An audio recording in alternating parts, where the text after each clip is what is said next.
Good day, Crime Talk aficionados. My name is Scott Reisch, and this is Crime Talk, the most fact-driven, unbiased, true crime channel. Let's get straight to the docket.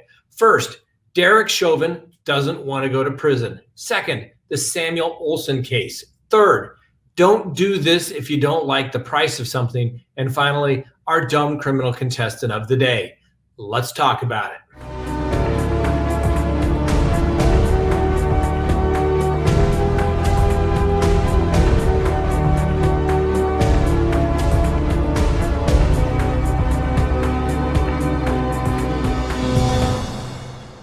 Good day, Crime Talk aficionados. This is Crime Talk, and my name is Scott Reisch. Thanks for watching. If you haven't done so already, please hit that subscribe button as well as that little bell so that you receive notifications of when we go live or put up new content. Now, first, obviously, we're not in the Crime Talk studios. We are on the road again. I told you I was attending a CLE, continuing legal education, down here in Texas. And it's really good stuff, well worth the visit. But I still wanted to bring you a show today. So let's take a look at what's on the docket. First, Derek Chauvin doesn't want to go to prison. As we all know, Derek Chauvin was convicted regarding the death of George Floyd. He was actually found guilty of 3 counts at trial. However, those counts will all merge. The parties have submitted what's referred to as a sentencing or mitigation brief. And both sides of that case basically get to lay out their argument for the court to consider what the court should do at sentencing. Well, this particular case, not surprisingly, neither side agrees on what should take place. The prosecutor wants a 30-year sentence. Derek Chauvin, through his counsel, is requesting a lengthy and strict probationary sentence and basically a credit for time served type of sentence. So what arguments is Derek Chauvin making on his behalf? Well, like I said, he wants probation, time served. Why?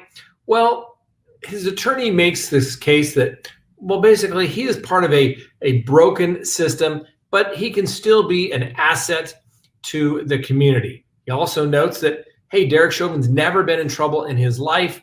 He's 44 years old. And basically what this amounts to is someone that was going to do well if granted the privilege of probation. The fact that, yes, he was found guilty of 3 crimes, but they'll actually merge. And he does look at spending up to 40 years. The prosecution is saying 30, and he's asking for probation. Hopefully, this is an example of ask for the world, maybe receive a continent. The defense is more than likely hoping if I ask for probation and the prosecutor asks for 30, maybe I'll only get 10 or 15.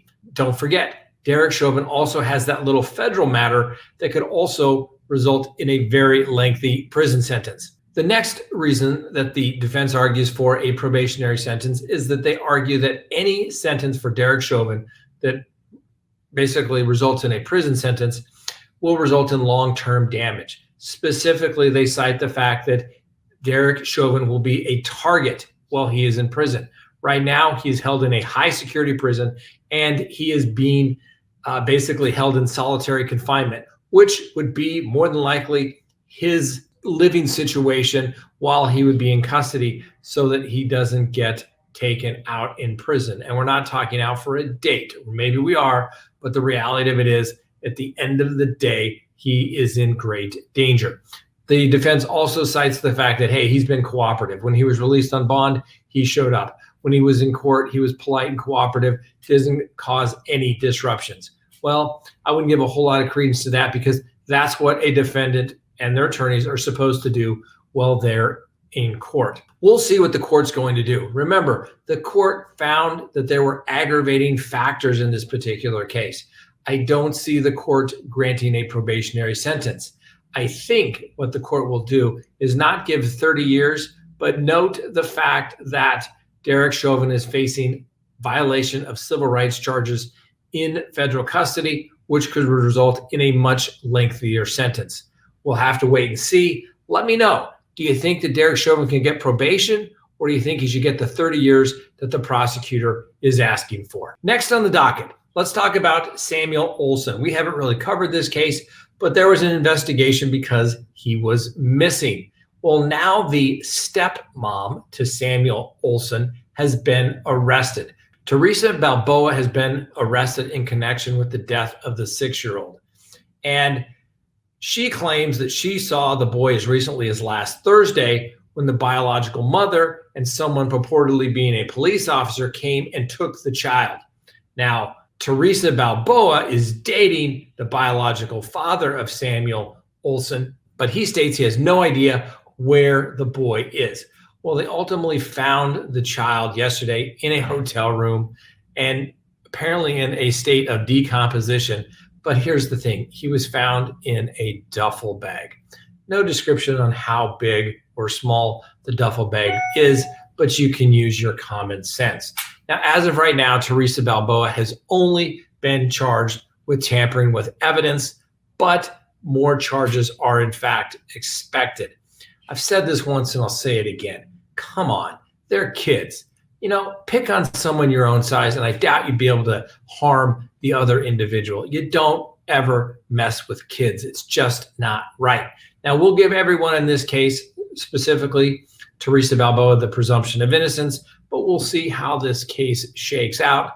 And since I'm here in Houston, I'll try to get the flavor for what people are talking about it down here. Before we continue with the docket, let's take a quick recess. Please go to CrimeTalkSearch.com, sign up for a background subscription service. You'll be happy you did. If there's anyone out there you were ever curious about what was in their background, now is the time to do it. If you're going to get involved with somebody, now is the time to do it. When you go to CrimeTalkSearch.com, you put in the name, literally millions of public records are searched, and a report is generated. And it's going to give you a report. If they have multiple social media accounts, you're going to find it. If they have multiple phone numbers, multiple email addresses, it's going to be found. And more importantly, you're going to get information regarding criminal history. Hopefully the person you're searching has none whatsoever. But if it's there, it's going to be found. You're going to get everything you'd want to know, whether you're going into business or whether you're going into a personal relationship. You're going to be able to find out the information you want to know. So go to CrimeTalkSearch.com, sign up today. You'll be happy you did. Next on the docket, Texas officials are looking for a woman they say shot a Caddy nail salon owner when she was upset with the price she was charged for the pedicure and manicure. I mean, come on, haven't we all been there? Yeah, no. But the reality is you don't go around shooting people. But the Harris County Sheriff's Office released photos of the suspect. Take a look at this woman. And do you know why the police have these photos of her? Well, she left her cell phone behind, complete with selfies at the salon.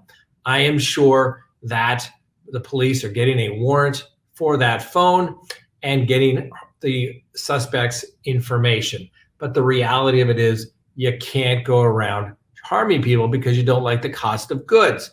Maybe you don't pay them, but you go to court and you resolve it. You don't go out and shoot somebody for that. Now, fortunately, the shop owner is in critical but stable condition and will survive. Hopefully, the police catch up with this suspect rather quickly and justice will be served. And next on the docket, our dumb criminal contestant of the day.